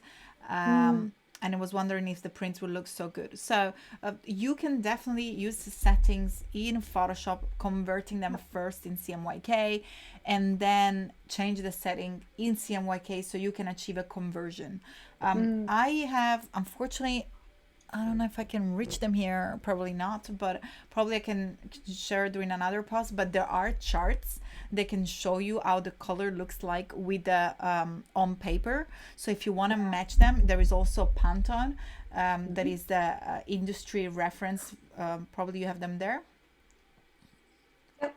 Fabulous. So, Erin, perfect. If you don't mind Mhm. just bringing close whatever, maybe a bright one, Sure. so we can really Yeah. dive in with AR into this topic. So Um, these are the ones they don't go from RGB to CMYK, but what you can do is you can this is just uh coded stock, but you can look at the actual like it gives you the values, so you can create the values in Photoshop and then look at the print comparison physically on the Pantone, and it'll give you a better sense of what that difference is between screen and paper. Exactly. So AR, hopefully these all these color references will help you, and you can see the color code. Even with the code, the one that Erin was showing you, you can simply go ahead, double click on the color, and input the Oh, CMYK value that are there on the Pantone, and you know that when it'll be printed, that's the color that you're gonna get. And I mean, of mm, course, if you use Pantone color and you give that to your printer, those are specific color, but otherwise you can get at least an idea of the sort of yeah. vibrancy that you will get on paper. Totally. And then again, like if you're anytime you're working on print projects that you're able to, getting a proof is so helpful. So being able to see like an actual print version before you kind of sign off and approve a project. Also, some printers that aren't able to give you a print proof will also do like PDF proofs, or they might send photos. So if you're not able to be on site or actually visit your printer, they can do things like that to kind of help accommodate you as well. But yeah, fantastic. I love this question, keeps on coming. And Chris is saying Mm-hmm. that he loves the texture appearing on both front and back cover. I Oh, love it thank you. as well. I think it looks Yeah, I fantastic. appreciate it. I think this one is looking really interesting. I think one thing that I'm thinking is most instances of the issues, we won't have as much black and white and as much kind of like monochromatic stuff happening. So part of me is now thinking if I wanted to iterate on this further, that I would want to make a copy of it and then just try it with some color photography as well, just to make sure that I'm kind of happy with the effect. To see how it looks like with the contrast of the colors. Yeah, totally. I think it still works. What I do you think it think? works too. I think actually what I want to do is I think I'd prefer it with the photo that has some more green in it as opposed to, yeah, the kind of like warm colors of Bump up the that one. contrast even more. I think so, yeah. I think it looks better with colors. I think so too. Yeah. Oops. Uh-oh. I know, paste in too. Do you think Ooh. that's... Yeah, see, I think something like that could be really interesting. Mhm. Let us know in the chat, what do you think? Do Yeah, you if you like have a the preference. yes, let us know. Maybe if you zoom out and you scroll through the different Sure. options, they'll be able to give us some feedback regarding those options. And while you look at Hmm. the wonderful work that Erin has created, so this is the one with the overlapping image behind, and then we Hmm. have the one with the overlapping image behind, but in black and white. Hmm. And I believe the other one is with the illustration, or just without. Just without, and then without with the illustration as well. Yes. So while you have a look and let us know which one is your favorite, remember that we will be reviewing the work in about um, 15 minutes. 15 Hmm. minutes to Illustrator Daily Creative Challenge review. Erin will be able to give you some feedback. More than happy to give you some feedback as well. But we really look forward to see your challenge number 3 with your page creation in Illustrator. If you don't know how to submit your work, I'm sure the Wade is gonna share the link in about a second on the chat, both on Behance and YouTube. But also you can access the Illustrator Daily Creative Challenge by clicking on the link that you have just on top of you on the chat here on Behance. Yeah, And absolutely. AR is saying, Looking thank you forward so to much it. for responding. You're very Of welcome. course, you're so welcome. Thank you for asking questions. We appreciate it. Catherine loved the color with the monochromatic creates impact. Thank you. I agree, Catherine. I think it's very cool. Yeah, I think it's interesting. And Chris is saying that for reference, he uses a tiny booklet called This is a Print Handbook for Designer, Oh, available at printhandbook.com. And thank you so much for sharing. I mean, yeah, that's sharing wonderful. resources is super cool. Hmm. So sharing is learning always. So thank you so much, Chris. And thank you, Definitely. AR, for your questions as well. And they were very, very cool. Yeah. All right. So one thing I'm thinking about is like another solution is we could introduce color into some of these like photo-based options by having some spot illustrations on the back. So just like a couple of little, I'm kind of thinking of those tiny little icons that I had, or Oh yeah, the spot like illustration. these, with this idea of just having Oh, like a couple of little color things that that looks pop so out, lovely. right? Just like a couple of them, maybe one over here. What I'm thinking is Just to kind of, bring the attention up to I the. think so, yeah. Like what I'm gonna imagine is doing three. So we'll change which ones these actually are. But generally, I find it's a good rule of thumb to keep odd numbers rather than even numbers because it kind of keeps your eye moving around a page. So for this one, let's see, what do we want to make this? I do really like the Oh, clover. The clover is really nice. Kind of have Arena is this asking, did you line up the tree with the background image on purpose? I don't know which with the background version. image. I Probably wonder which talking about version they're talking about. the one with the two images layered up. Oh, almost Mm. looks like the end is Oh touching. no. Oh, that one. No, I didn't mean to. No, That's that's the eye interesting. of the designer. Yeah, it looks great. There, now it's like perfectly aligned with it. So cool. Yeah, Arena, again, great eyes. Great. yeah, great catch. I didn't even notice. I think one thing that's kind of important sometimes when you're placing photography and it overlaps something else, this is just kind of like a design thinking like rule of thumb, is to either have it overlap completely or really align and not be very, very close, because otherwise it'll create visual tension if it's like kind of there but a little off. So yeah, good catch. Mm, Oh, they're so gorgeous. I really oh, is that the yeah. same author of the previous It is, illustration? yeah. So this is Mary Kirkpatrick again with her like really beautiful painted work. Yeah, this is sweet. I do like these. I think they How do you look spell work her kind of last well on the name? Because I back. was like, I really wanted to look Yeah, at let her me now. see if I can actually just pull up her work really Thank quick. you. As soon as I put Mary, Of the only thing that course. comes out is Mary Kondo. Oh, Mary Kirk. Oh, it almost came up. Mary Kirkpatrick. Oh, fantastic. More resources here. Yeah, no, her work Oh, is beautiful. gorgeous. Yeah, so she's definitely painting these by hand. These are, yeah, they're lovely.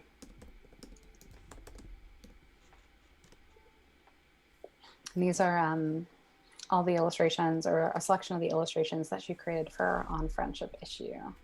Really, really pretty stuff. Super gorgeous. Hopefully Wade will drop that in the chat Yes. for us I'm kindly. gonna I'm looking myself at the link, and hopefully I'll put it in the chat, and then Mm-hmm. Wade can make it into a That's clickable one. great. Catherine is asking, Amazing. Erin, what column layouts and grid system are your favorite for editorial work? I think I don't have any favorites per se, because to be honest, they kind of vary from like every publication that I work on. But I would say something with flexibility. So definitely not something with like 3 columns or 4 columns. That's like pretty restrictive. But anything from like 5 to 6 columns up is great to kind of play around with. I think I work on a lot of publications that use like a 7 or a 10 column grid, and I enjoy working with those. Yes, I completely agree. I think it's Mm-hmm. super. Oh, wait. Wade beat me. I was gonna try go ahead in Oh, the great. chat, and but fantastic, Wade. Thank you so much as Thank usual. You're you. absolutely awesome, and Much we have appreciated. Mary Kirkpatrick link there, Hmm. so you can go and explore our gorgeous illustration that we're using here on the back. Oh, yeah. So nice. I even loved, like, I mean, probably might be super simple, but I was even loving the Yeah. one with the 3 stars that you Oh, were yeah. doing, just because it really conveys that idea of like dreaming and looking at the sky, and Totally. they're so beautiful. Thank you. Um, so now I'm kind of thinking, paste in place. Obviously, that this would work really well as just like a Oh, just an yes. illustrated cover as well. Obviously, works really well. So that's Color great. I palette is do, there. yeah, I do really like this like back and forth between photography and the front and the back. Also, if I really felt like it and I wanted to go like a little more playful, something that I might consider doing is taking these illustrations and close cropping them, and maybe even having like 1 or 2 of them Ooh. overlap on the cover. It might get a little bit busier. I might kind of want to think about how strategic I want to be about that, because we do have like the logo mark, and that's kind of supposed to be like important on the cover and not to detract from it too much. Maybe you can But make just it like a because, smaller and yeah, and like just because of the theme as well, like it kind of reminds me, like dreaming is like kind of ethereal, and it reminds me of like making journals as a kid and like having sticker books and like sticking things all over the place. And I don't know, I think there could be something kind of like poetic and sweet about having a bunch of little objects kind of and it really on ties the in the page. front and the back together. I think so too, yeah. Um, da, da, da. Let us know what you think in chat. Do you like this spot illustration coming in? Of Mhm. course, as Erin said, she would, if I understand well, she would have probably Mhm. used Photoshop to get rid of the white background and just have the actual image coming Mhm. out, but masking it out in Photoshop with the wonderful remove background. I'm sure that would be Yeah. super easy. Yeah, Um, definitely. but yes, let us know in the chat what you think. Do you prefer with? Do you prefer without? Mhm. I'm liking it. I'm liking it a lot in both ways. Yeah, I think it looks really interesting. Catherine is saying Midsummer Night's Dream. Yeah, Oh, totally. that's Yeah, totally so the vibe. very whimsical. Um, yeah, this is great. We I have about think, 4 minutes before the okay. chat, so Erin, I'm gonna let you kind of perhaps maybe Hmm. wrap it up what you've done today, and hopefully we're gonna have still Sure. a little bit more time. I haven't seen yet how many submission we have for today to review. Hmm.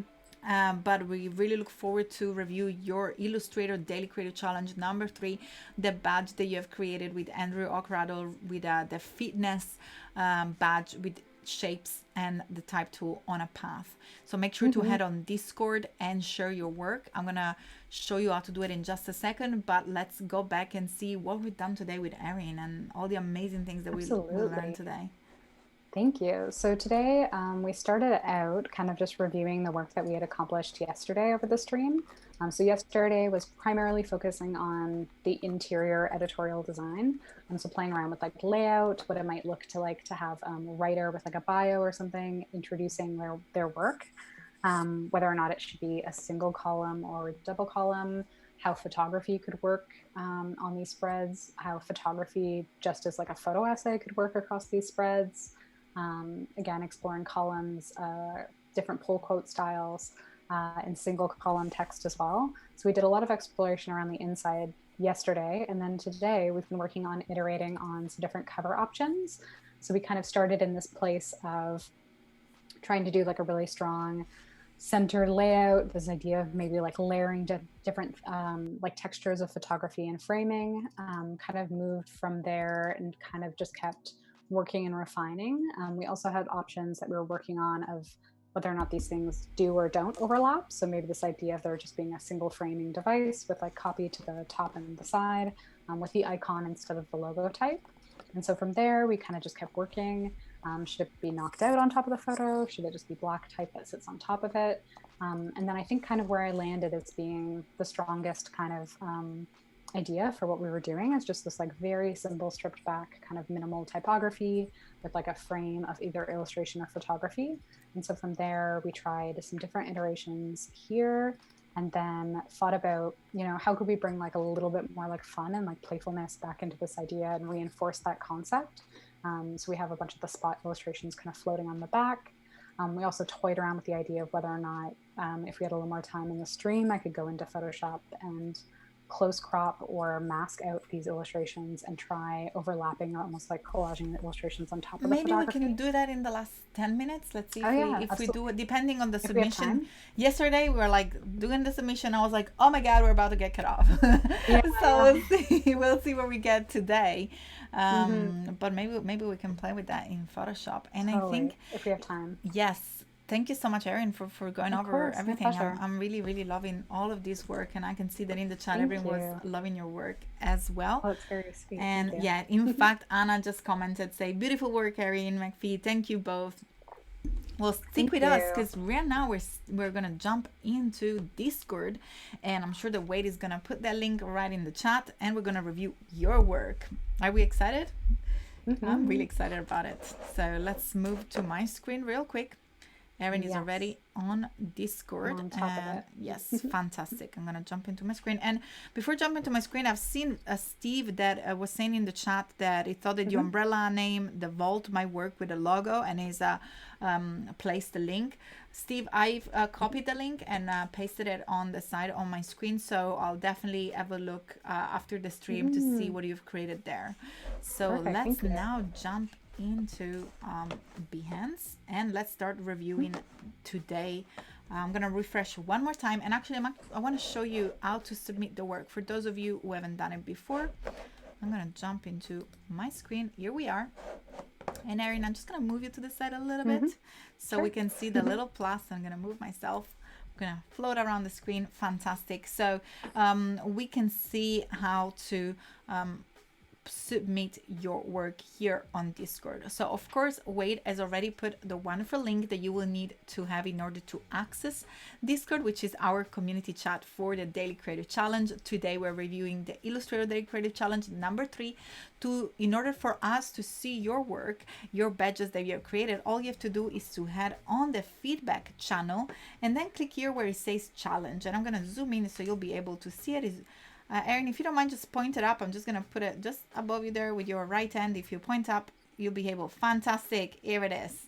Here it is. That's the challenge channel where you can place your work. And in order to share it, all you have to do is to click here on the little plus icon.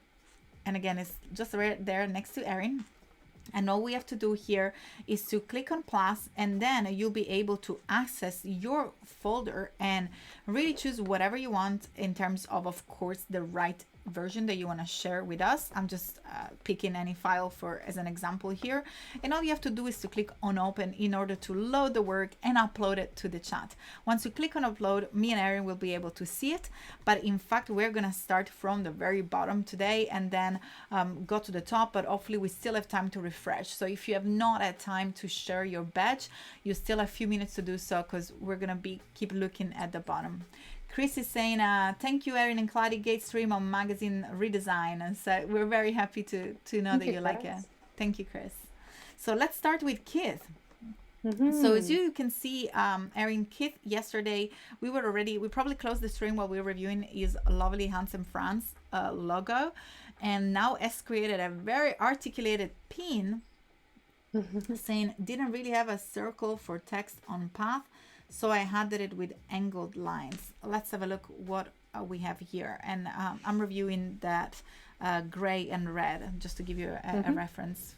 Erin. Yeah, that's great. I think it's interesting. And if I remember correctly yesterday, I think some of my feedback specifically for this design was that idea of pulling out the tagline from the actual like logo type copy itself. And he's done that by like adding the bar that moves through the center of the kind of like barbell weights. I think that's what they're called. And having the copy kind of sit on either side of the top and the bottom, and then moving the tagline to, like he said, go along those angled lines of the badge. So I think that's really clever. I think that, I don't know how you feel, Kladi, maybe you have some thoughts about this, but I think that in terms of legibility, I think the bright, bright red with the black is a little hard to read, or maybe vibrates like a tiny, tiny bit. So I would maybe consider some other kind of color options. But I mean, I I think like agree. I the mean, I will probably switch the very gray that gem. you have at the background for the background of the logo, just to ease the eye, and then Mhm. use the red for maybe the outside where you got a darker gray. Because at the moment also you have red, you Mhm. have black, you have darker gray, and you have light gray. So at the Yeah. moment I can see at least four different colors going on.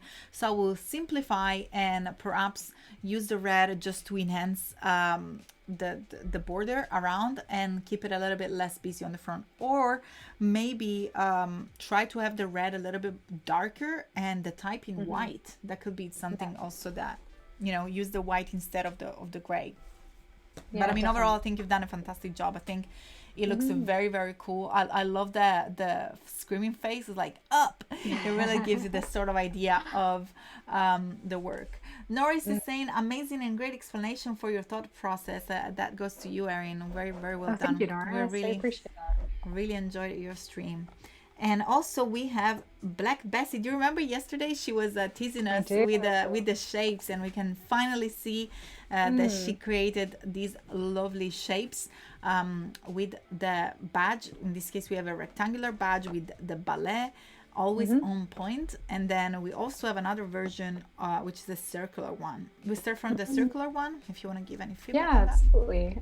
So looking at the circular one, I think one thing I would think about, so I remember this one from yesterday, and she had like an incredible turnaround where she had the logo just on its own, and then like suddenly posted the logo in context with ballet, and it like really made a lot more sense and was like really clarifying for us, which we appreciated. So it looks like the existing logo that she's designed with both the point shoes and the ballet done in this kind of cursive font. That she's chosen this like gray color, like a kind of like mid to dark gray. And so I think one thing that a little bit I want to like kind of work on, or maybe challenge you to do, is to focus on the hierarchy. Because you've made that font gray, but then you've made the tagline black, and so that actually comes forward a little bit more versus the logo. So I would actually maybe switch those. Yeah, that would be my first suggestion. Claudia, if you Yeah, have any and I would probably use just black for the top and white from the Yep. bottom, just so it works better with the illustration, or maybe the darker pink, just to keep Mm-hmm. the palette. And I always try to suggest to keep your color palette simple, especially when you do icons or something very small. You really Mm-hmm. want the main elements to pop out and to make it recognizable. But besides that, I think you've done a fantastic job. I love the Mm-hmm. simplicity of the illustration of the ballerina. I think that's really, really sweet. And the other one, I perhaps prefer this one, even if it's the same feedback as Erin has given you regarding the Mm-hmm. color. But I really love the way that the ballet works with the shoes coming out of the logo.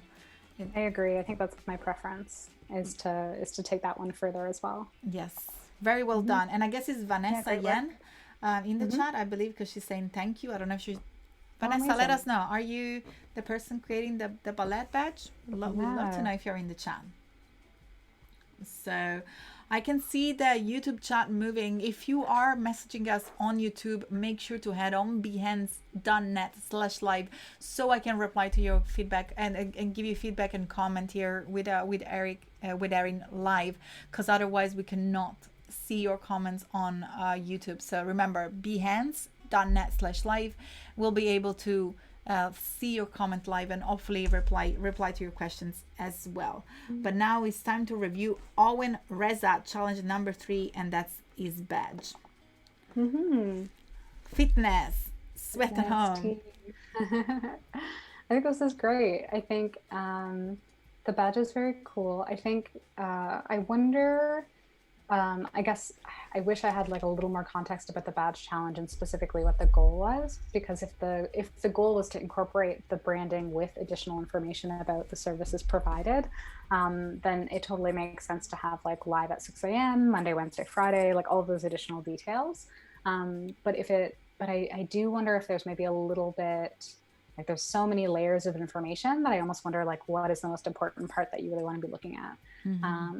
So I would say like maybe you want a little bit more of a balance between how important the dates and the time on each date is. And yeah, just kind of, I definitely think keeping fitness, which seems to be your brand name, that like fitness as like the most strong kind of bold part of it is definitely working.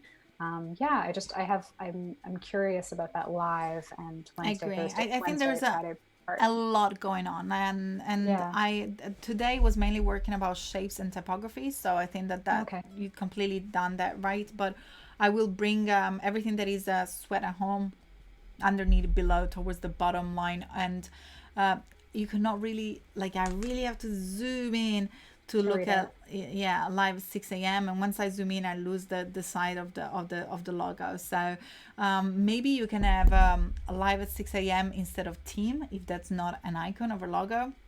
Hmm. Just kind of bring it up in the hierarchy, because that's an important element for it. But otherwise, I would probably get rid of the Monday, Wednesday, Friday, and use that on the side, or maybe in the communication, depending on where the badge go.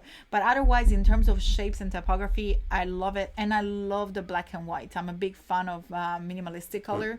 I love the Hmm. fitness, the way that you spell that, and the way that you use Hmm. the circle for sweat at home. And also, Erin, doesn't remind you of that sort of home mattress? I don't know how you call it, but the surface where you put it, where kids play with those little indent, because it works like a puzzle, and I'm Oh talking the yeah, yeah, circle. yeah, So yeah, of course. I Yeah, I think know what you that's, mean. Those like modular flooring, yes, flooring stuff. correct.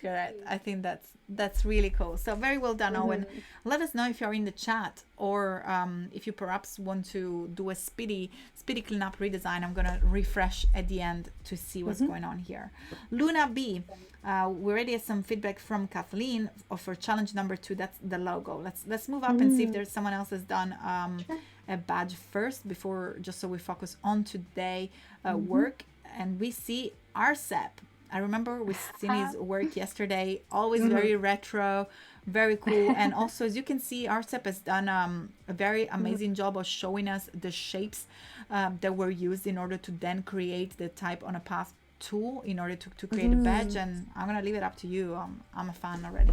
Oh, I think it's great. Yeah, I think it's like it's funny. It's like totally like works with like the references and stuff that they're working with, like this kind of like 80s neon thing. Like I think it's working really well.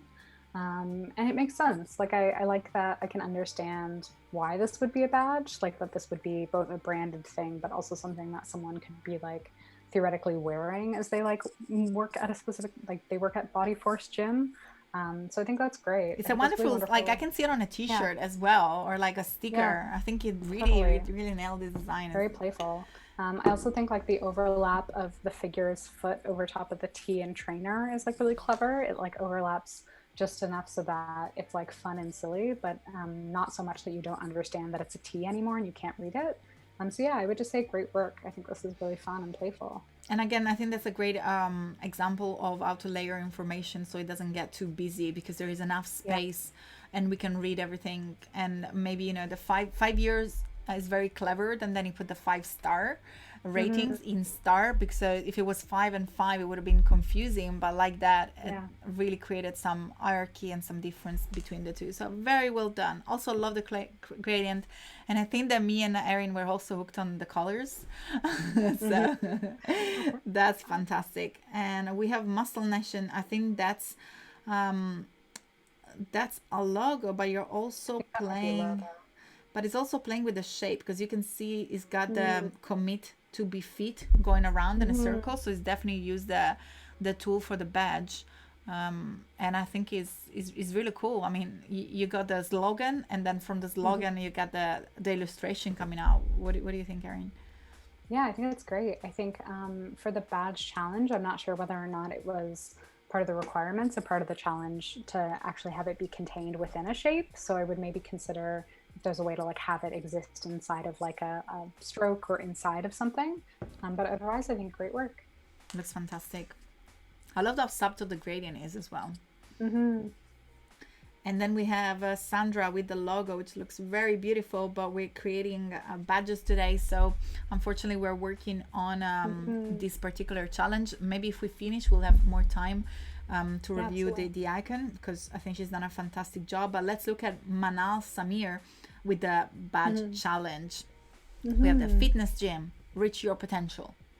Cool. Yeah, I think one thing that I notice sometimes while doing these challenges of working with type along a path or along a shape is that if type gets a little too long on a path, it can get like a little bit harder to read just because it like wraps around a little too far and the words are a little too big. So I do think that the reach your potential, I wonder if it would have been better as like more of an arc versus like half of a circle. So if there was a way to adjust that slope so that you kind of read it a little bit better, that might be something to consider. But then also it's a little bit tricky because you put it inside of this triangle, and so to have kind of shoehorn in this round shape inside of this more geometric shape might be a little tricky. So I would say like lean into whatever you're doing as your like foundation to build up the type. So if you're starting with this like curved typography, maybe instead of a triangle, unless that means something really specific to the brand, maybe have a circle or something as being like the shape that contains this. That would be my recommendation for I this. think that's a very cool advice, because you can at the same time keep the fitness and gym into the rectangle without having it to stick it out, and you will contain everything into the circle, and reach your potential can go edge to edge from the top. Oops, I'll just throw my headphones around. From the top of the circle. Or what about just using something like 2020 at the top, just always something a little bit shorter in terms of term, and then use reach your potential as a tagline under the name of the gym. But overall, I think the colors are striking. The illustration is very cool. I'm not 100% sure on the highlights on the dumbbell. Maybe we need to open up that bottom highlight just to make it smaller, but perhaps remove it at all. I think I think you could remove it altogether and it would read a little bit cleaner. And because the top is working fine, the stars work fantastic already. So I think you're pretty much very close to a beautiful finished version, and I'm really liking the color as well. So thank you so much, Manal. And we have Ant with the badge for day number 3. Newberry Sans Pro and Newberry Sans Pro Light. Those are the fonts. So thank you so much for letting us know the font that you use. That's very, very, very cute. What do you think about this? Yeah, I think like this is great. I think I love the smiley faces. I think those are like very fun and playful. One thing I would say is looking at all the fonts that they've supplied, and also all of the different like layers of copy and information. It just reminds me like a lot of the last example we were talking about, where it's like just kind of figuring out exactly what it is you want to focus in on and kind of narrow that down. So I would say between feel good, look fabulous, and yes you are, it feels like you should just have one tagline, maybe omit the second one. I think you could probably like pare it back a lot. Just it's a lot of information for a badge. I think the badges are usually smaller, so maybe yes you are, I don't know if it really makes sense by itself there, even if the smiley faces kind of like support that yes you are gorgeous and yes you are, but maybe the fact that it's a ladies only fitness is very important, so we can have ladies fitness instead of yes you are.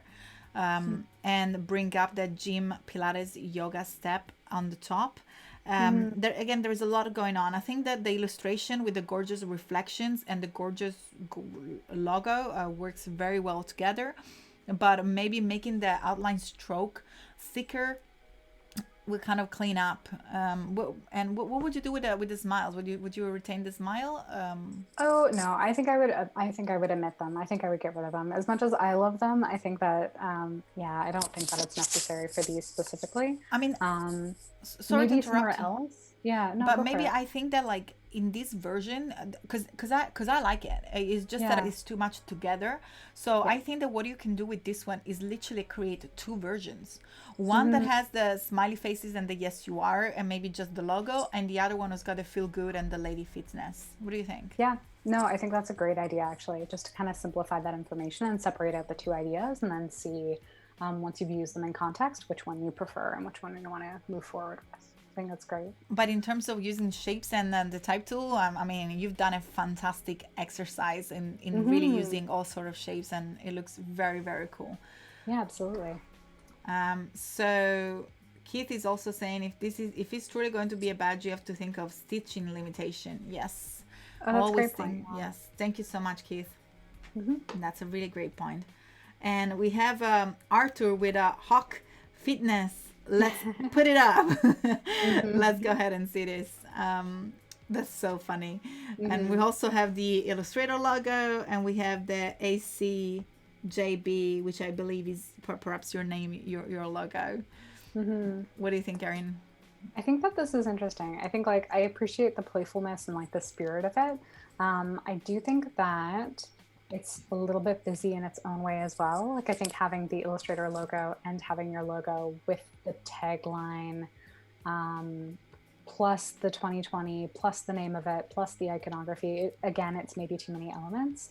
But I do think if you could just strip it back down to being just the name, like uh, Hawks Fitness, if I'm saying that right, Yes. since 2020, let's pump it up in the icon. I think that would be great. And then Yeah. maybe the drop shadow as well. Yes. I think it might be adding like it's just a little too busy. So I think I would just keep it like really nice and clean, like eliminate the drop shadow, just have it be black on white. I think that would definitely help. Fantastic. So perhaps we do one more.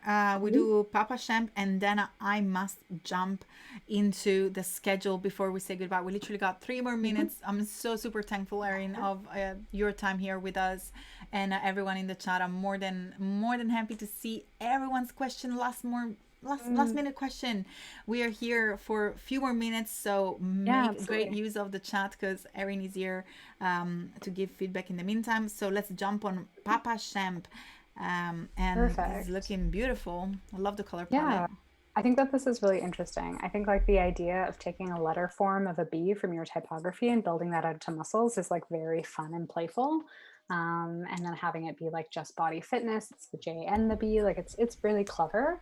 One thing I would say is actually, it's funny, we've been seeing all these examples where we've been talking so much about too much information. This one actually, I think your since 2020 or that information is getting lost. Like it's actually too small and now I don't read it. Like it's totally falling back in terms of hierarchy. So I would say just taking a look at that. Also yellow, very hard color to read in a thin typeface at a small size. So maybe change the color, scale it up a little bit. Does it need to be since 2020? Should it just be 2020 at the bottom?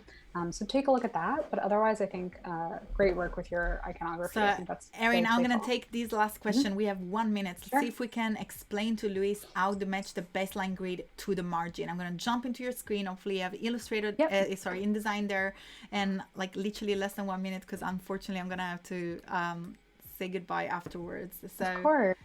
So you want to match the baseline grid exactly with the margins. Hope you yes. can explain the steps. Cheers. So one of the things that you can do actually when you're setting up your grids is you can start your grids so that they start from the top margin, basically. That's how you do it. So if you just go into preferences, you just have it relative to the top of the page. And so that means that they don't start above that top page margin that you've created.